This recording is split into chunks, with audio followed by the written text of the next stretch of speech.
yo puedo concluir que el inventario promedio es 1 dividido en T. Este es el periodo, ¿cierto? El periodo bajo el cual siempre se va a replicar esta función, siempre va a pasar lo mismo después. 1 dividido en T, las 52 semanas, por ejemplo. El integral, ¿qué fue el integral? La integral desde 0 a T de el inventario en el tiempo en dt. ¿Bien? Se ve muy sofisticado, pero en verdad esta cuestión queda un área bajo la curva. ¿Qué es esta cuestión? Triángulo. ¿Cuál es el área bajo la curva de un triángulo? Base por lectura dividido en 2. ¿Ok?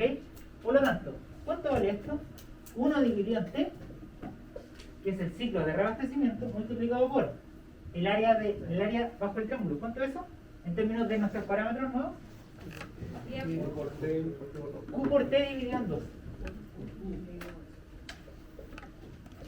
Bien, el t se me simplifica. ¿Cuánto me queda? Q medio. ¿Bien? Pues le dije, muy sofisticado para lo que es. Le metí una integral cuando en verdad es como el área por la curva un triángulo. Pero para que ustedes sepan, así yo siempre calculo el inventario promedio. ¿Por qué? Porque ahora, en este contexto, en este ejemplo, el perfil del inventario fue un triángulo. Claro, porque cuando la función Q ya no sea una recta, ahí... Claro. Pero por ejemplo, yo le puedo empezar a meter disrupciones. Claro. Le puedo empezar a meter tasas de producción. Le puedo empezar a meter, bueno, muchas cosas. Que son todas las variantes del lote económico. ¿Ven? Del modelo de lote Pero económico. ahí cuando por ejemplo haya disrupciones va a significar que la función Q no es continua. Sí, por ejemplo. Y ahí no sería integral. Sí, pues es integral, solamente que lo puedo dividir por parte. Ah, ya. Okay. ¿Sí? Va a ser lo mismo. El concepto es el mismo. Ya. Aquí la pregunta es cómo yo calculo, cuál es el perfil y cómo yo calculo esa área bajo la curva. ¿Sí? Pero fíjense, el inventario promedio era Q medio. Por lo tanto, ¿cuánto vale el F2 de Q? H por Q medio.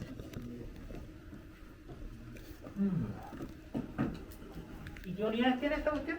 Pesos, dólares, si que son más sofisticados, por unidad de peso. US dollars. ¿Bien? H por Q medio. Bien, entonces tenemos la función de costo total. Tenemos los costos de almacenamiento y tenemos los costos de emisión. ¿Bien? Entonces tenemos la función de costo total, que era el, como yo le había puesto, C de Q. CQ. El C de Q va a ser igual a S por mu dividido en Q más H por Q medio. Esa es la función de costo total. Fíjense que esta es como la simplificación máxima de todo, porque este es un modelo de 1914, así como que muy simplificado. Bien, pero insisto, esto es la base para poder entender bien cómo uno puede trabajar con este modelo inventario. Bien, entonces ya tengo mis conjuntos, mis parámetros, mi función de costos, ¿cierto? Que va a ser igual a S por mu dividido en Q más H por Q medios. ¿Y qué es lo que me falta? La función de costo. Tengo los parámetros, tengo los conjuntos, tengo las variables, me faltan las restricciones. ¿Cuál es la restricción que yo tengo acá? Que el lote no sea cero, o sea, no sea menor a cero, ¿cierto? Q sea mayor o igual a cero. Es más, en estricto rigor yo le podría poner mayor estricto que cero. Pero en optimización eso como que no pega, ¿cierto? No se puede. Entonces, restricción Q mayor o igual a cero.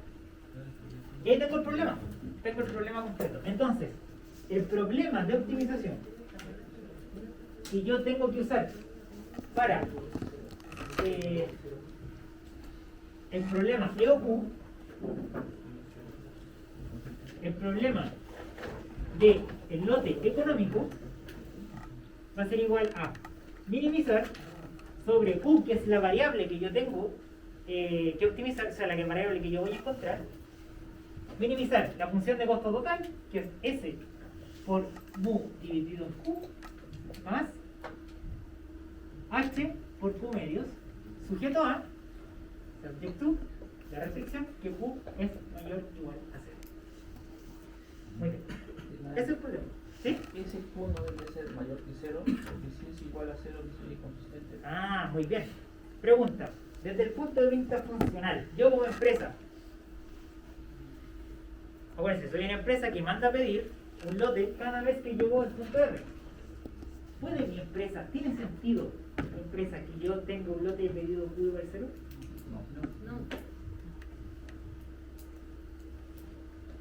No, no tiene sentido. Desde el punto, primero veamos el, digamos, pensemos un poco qué es lo que tiene sentido o no, y después nos vamos a la restricción. ¿Ok? Digamos los números. No tiene sentido que use 0 porque esta cuestión se me va a caer en el minuto 1. No puede ser 0. ¿Ok? Muy bien.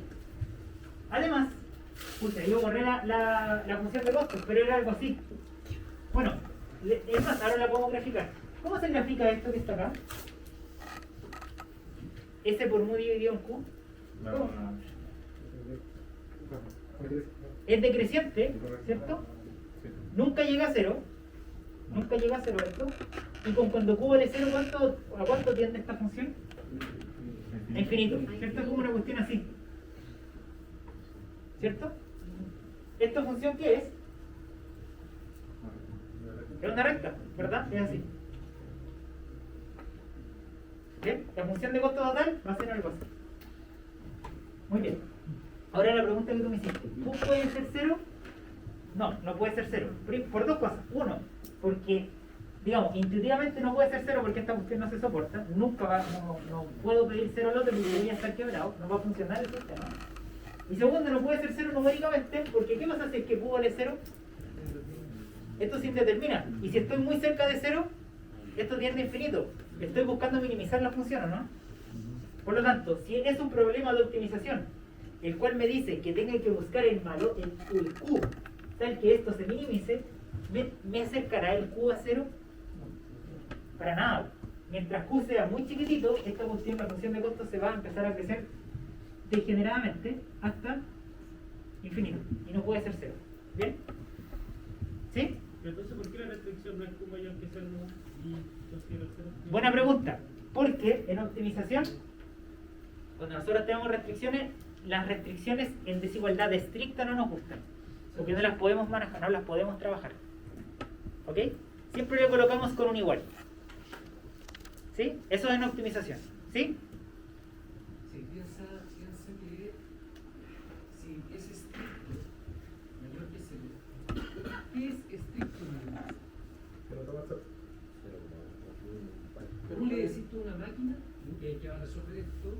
¿Qué es estrictamente mayor que 0? 0.00001, 0.00001. Claro, porque la máquina se tiene que mover en los reales. Entonces, en términos poliederales, como vemos nosotros la optimización geométrica, ¿no es cierto? Definir que estás arriba de algo, estrictamente, matemáticamente, la máquina nunca lo va a entender. Entonces, siempre las restricciones son o en igualdad o en desigualdad con el igual. Básicamente esa es la razón. Sí. Tiene que ver un poco con teoría de optimización, pero básicamente eso, la máquina se confunde. ¿No? Por eso tú le dices mayor o igual a 0. Ahora, ¿tiene sentido que sea 0? No. Segunda pregunta, ¿la máquina me va a llevar esto a 0? Tampoco, jamás, porque la función, cuando yo empiezo a acercar el 0, esta cuestión se dispara. Yo estoy buscando el Q que me minimiza esto. El Q va a estar acá, no va a estar en esta zona, jamás. ¿Okay? Entonces, ok, no me genera ruido esto, no me genera ruido colocarlo mayor o igual a 0, porque jamás va a llegar hasta acá. Es más, vamos a ver ahora que tiene tan poco sentido esa restricción. Ok. Primero,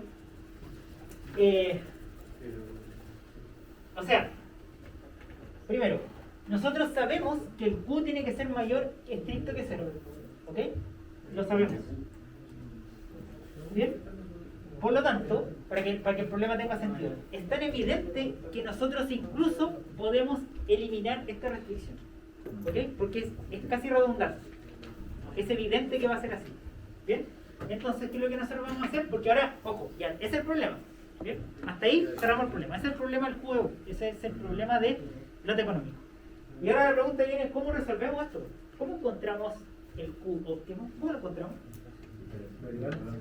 Muy bien, pero ¿por qué podemos hacer eso? Que, o sea, Para poder hacer, lo que tú dijiste tiene un nombre que se llama condiciones de primer orden. sí, correcto. ¿Ok? Pero para que eso tenga sentido, yo tengo que, el problema, para que ese sea el óptimo global, yo tengo que, antes el problema tiene que cumplir ciertas condiciones. En particular, tiene que ser convexo. ¿Bien? Si el problema es estrictamente convexo, es condición suficiente y necesaria para encontrar el valor óptimo. Bueno, y el problema es convexo e irrestricto porque nosotros dijimos que esto es redundante. Si el problema es convexo, estrictamente convexo e irrestricto, es condición suficiente y necesaria, las condiciones del primer orden para encontrar el O sea, óptimo. pero eso significaría que por ambos límites, por ambos lados, yo le tendría que hacer. O sea, por acá y por acá tendría que tener el mismo. Claro, bueno, la función es continua, Sí.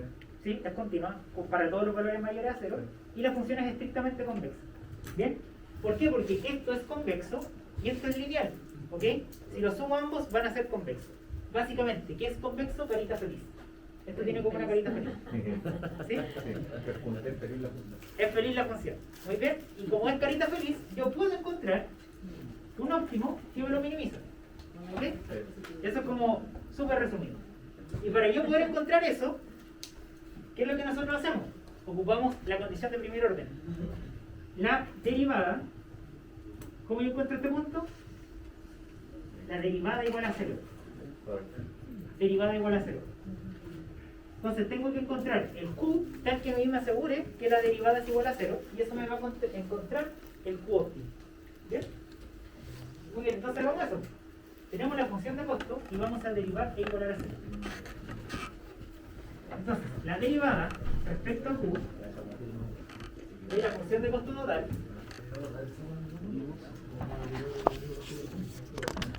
es igual a es la derivada de esta función de costo que está. Esto lo voy a borrar, ¿ya?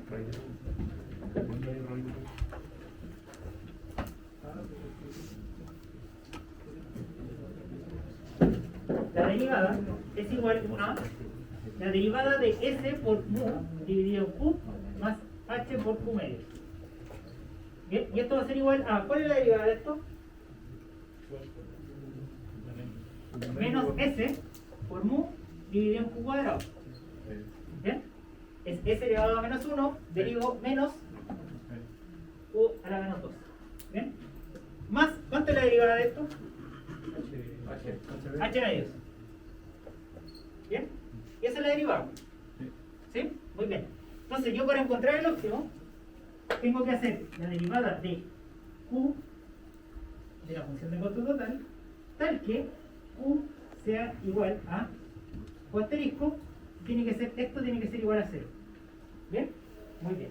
Entonces tengo que encontrar ahora esto que está acá lo igual a 0, que es menos S por mu dividido en Q medios más H medios igual a 0. ¿Bien? Y acá puedo bajar el Q. ¿Cuánto vale Q?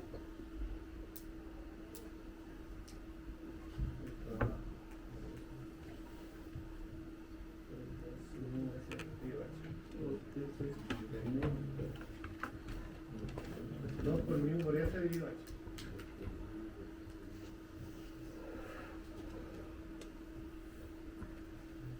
Ese es el valor óptimo.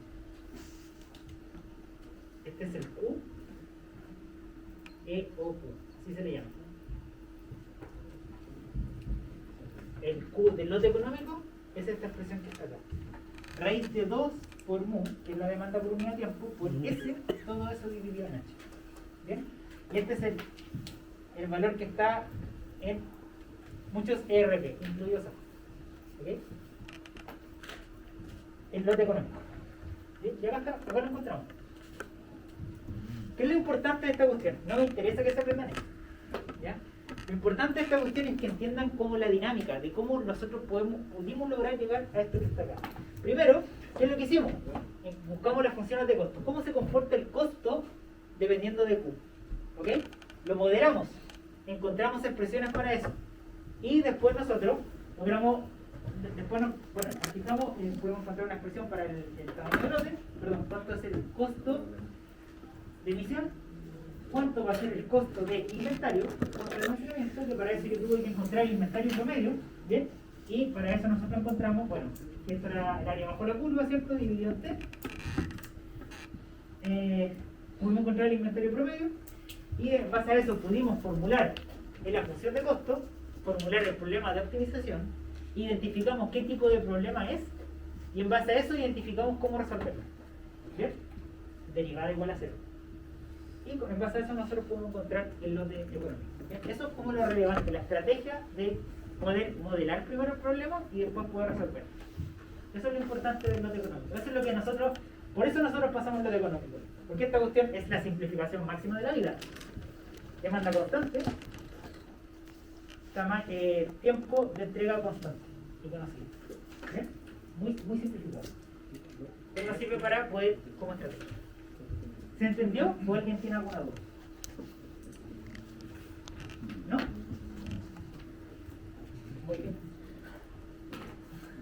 Muy bien.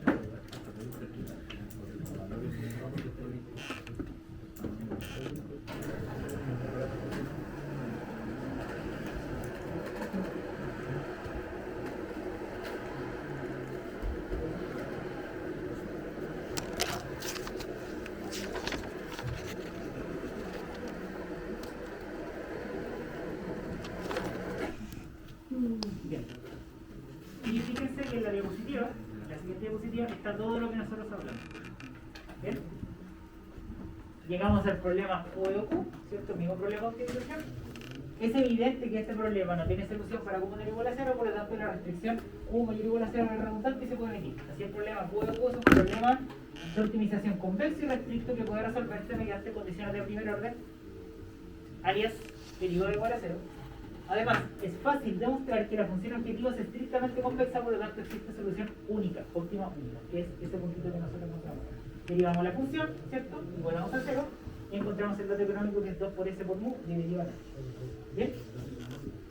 Y bueno, tenemos el lote económico y además nosotros reemplazando este lote económico en la función de costos, podemos encontrar cuál es el costo real de esta política. Reemplazamos en la función objetivo. Es decir, el F0, la función de costo, evaluada en el Q de Q, y me da que va a tener un costo de raíz de 2 por H por S, 2 por mu por S por H. ¿Bien? Y a mí me había quedado algo pendiente, que les dije. ¿Cómo encuentro el R? Bien. El R, yo ni he hablado del R acá. Ahora nosotros vamos a hablar del R. El R, para poder dibujar el R, para poder encontrar el R, vamos a hacer de nuevo el perfil del inventario.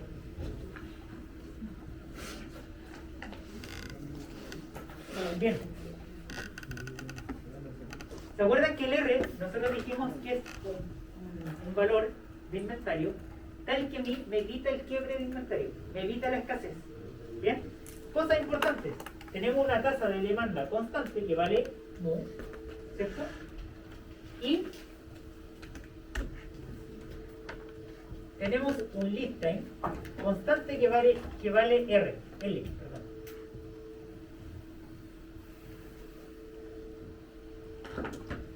Bien, entonces la pregunta es, si el punto de reorden es tal que justo me evita el quiebre del inventario, ¿cuánto tiene que valer R?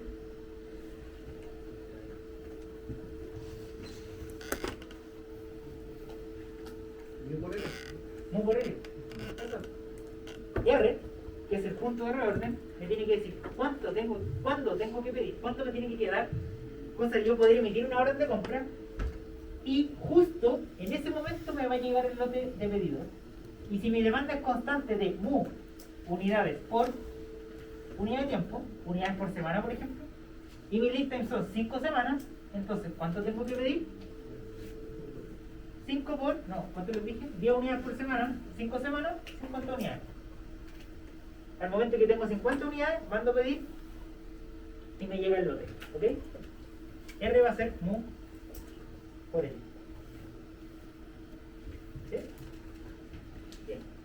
qué yo puedo hacer esto? Porque la demanda y el lifetime son totalmente constantes. ¿Sí? Pero guarden este número porque lo vamos a usar más adelante. ¿Ok? Anoten este número porque lo vamos a utilizar después cuando veamos qué pasa cuando la demanda no es constante. ¿Qué pasa cuando la demanda es estocástica? Vamos a ver también ese caso. ¿Sí? Y nos vamos a acordar de esto y vamos a hacer algunas preguntas respecto a este modelo simplificado. L igual mu por L. Muy bien. Y con eso nosotros terminamos el problema de la económica.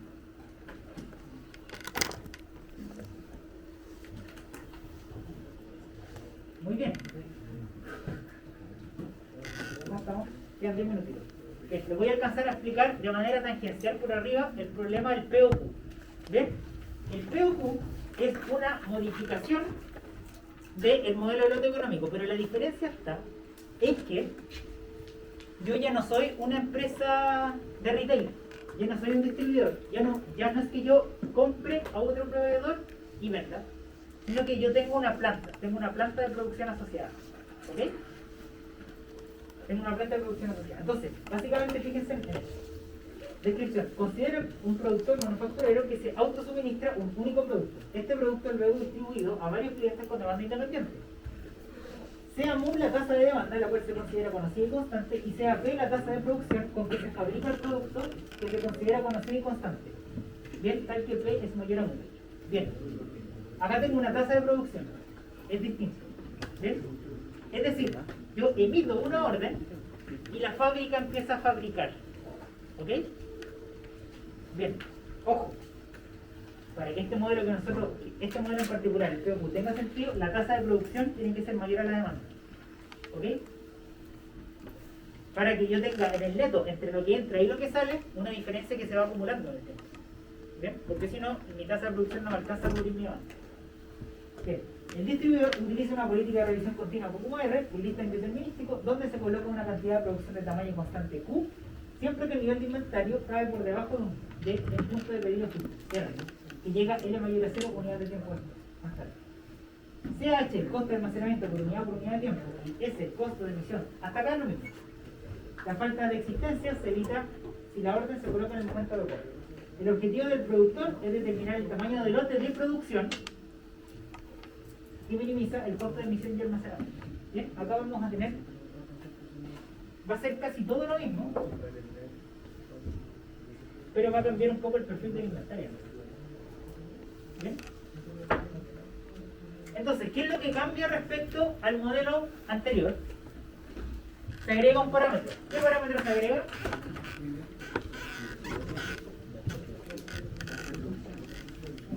La tasa de producción, ¿verdad?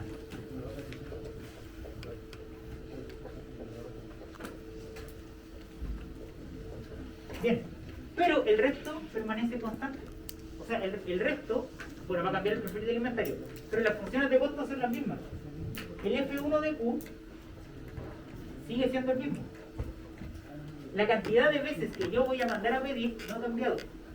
Bien, va a ser S por mu dividido en Q. Bien, lo mismo, no ha cambiado esa cuestión. Voy a mandar a pedir la misma cantidad de veces. O sea, dependiendo de Q. Y el F2 de Q estructuralmente va a ser igual. Es H, el costo del parking por el inventario promedio. ¿Bien? ¿Dónde va a estar la diferencia con el problema anterior? Acá.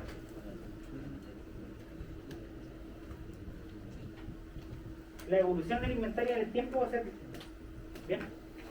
La vamos a ver ahora.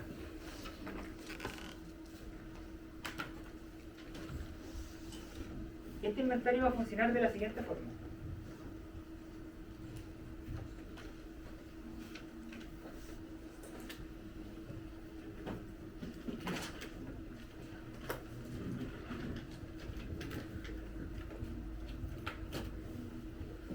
El inventario va a funcionar de la siguiente forma.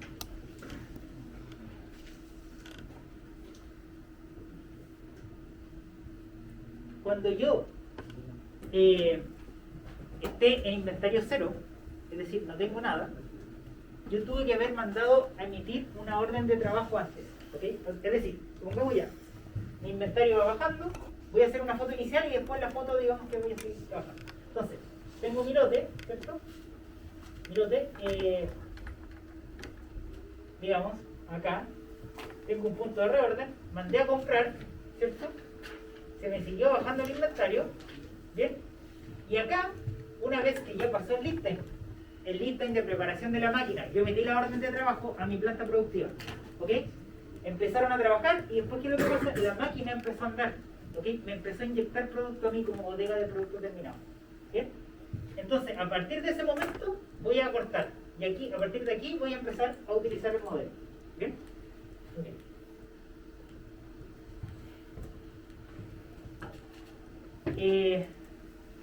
A partir de este momento, la planta de producción empezó a producir y me empezó a entregar inventario, ¿ok? Por lo tanto, el inventario ya no me lo entrega de golpe. ¿Se acuerdan que antes yo mandaba a comprar y me llegaba un lote completo? Ahora la planta empezó a producir, no me llega el lote completo, empieza a producir y me lo empieza a entregar, ¿ok? Por lo tanto, el inventario ya no va a subir de golpe, sino que va a empezar a subir a una tasa,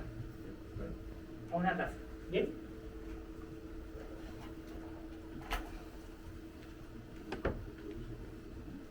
Es decir, la planta produce y me empieza a entregar inventario. Hasta que a partir de cierto punto la planta deja de producir. ¿Ok? Y me empieza a generar el consumo de nuevo. ¿Bien? Después, ¿qué es lo que pasa? La planta empieza a producir y me deja de producir y enfrento solamente la demanda. ¿Bien? Luego se me va a generar algo de este estilo. Vamos a ver. Este va a ser el perfil del inventario. No voy a entrar en detalle, pero es más o menos para que ustedes entiendan el perfil. Ojo, acá, cuando la planta de producción me empieza a inyectar inventario, ¿a qué tasa me lo va a empezar a inyectar? Solamente veámoslo desde el punto de vista de la bodega, de la planta productiva. ¿A qué tasa me inyecta el producto a mí? A tasa P. Bien, pero ¿a qué tasa yo acumulo inventario? ¿Alguien lo dijo? P menos D. P menos mu. ¿Bien? ¿Por qué? Porque a mí me está ingresando inventario a una tasa P, pero a la vez yo estoy entregando inventario a una tasa mu. ¿A qué tasa yo acumulo inventario? A una tasa. Esta es una tasa P menos mu. ¿Ok? La planta produce el lote que yo le mandé a producir, ¿bien? Y después, ¿qué es lo que pasa? Me empiezo a consumir la demanda, pero ya no me está inyectando inventario en la planta. ¿A qué tasa se me consume esto? A tasa mu. ¿Bien? Y después me acabo de inventario, en algún punto intermedio yo ya emití la orden de trabajo, me empieza a inyectar inventario la planta, ¿cierto? Al momento de que yo me quedo sin inventario. Pregunta, ¿Sí? eso que decís de que en ese segundo tiempo que tú tienes ahí, la planta te produce y también demanda el cliente. En esta parte sí. En esa parte. Sí. Ok. Sí, se generan los dos fenómenos. Acá estamos bajo el supuesto de que la planta me empieza a inyectar inventario al mismo tiempo que produce. O sea, me empieza a sacar el inventario y me empieza a inyectar. No es que acumule y después me lo entregue todo, porque si no sería el modelo anterior. ¿Bien? Ese es el supuesto. La planta me empieza a inyectar productos. ¿Bien? Entonces, fíjense que el problema, en estricto rigor, es súper parecido, porque los costos van a ser parecidos. El lote, después, ¿cuál es la restricción? Q mayor o igual a 0. Pero sabemos que Q no puede ser 0, por lo tanto es como que la restricción no existiera. Lo único que va a cambiar respecto al modelo de lote económico es esto que está acá. ¿Por qué? Porque ahora, olvídense de esta cuestión que está acá. Esto lo voy a borrar. Porque esto no, digamos, en estado estable no pasa. O sea, es para pura partida. Es para pura partida, exacto. Por lo tanto, el perfil del inventario es este que está acá. ¿Bien? Si este es el perfil del inventario, yo tengo que, y se va repitiendo. Bien, se va repitiendo en el tiempo porque después se vuelve a generar el triángulo, después se vuelve a generar el mismo triángulo siempre. Se me va a repetir lo mismo. Por lo tanto, lo mismo, antes, igual que antes. Tengo que calcular el inventario promedio, va a ser igual a 1 dividido en t por la integral de 0 a t del nivel del inventario, en el tiempo, en dt. Pero esto es el área bajo la curva. Entonces ahora la pregunta, lo único que cambia es cuánto vale esto.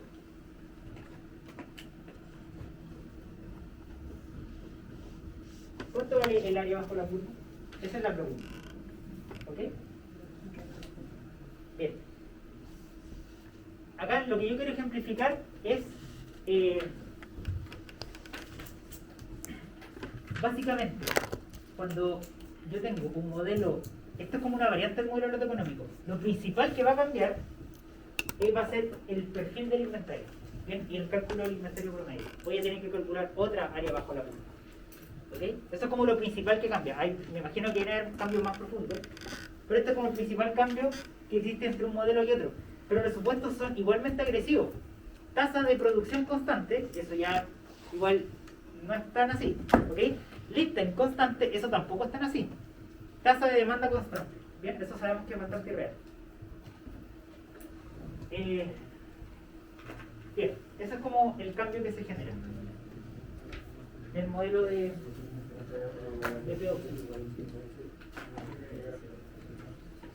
Bien, dentro de las cosas que nosotros podemos concluir, sin entrar mucho en detalle, es que esta área bajo la curva se va a expresar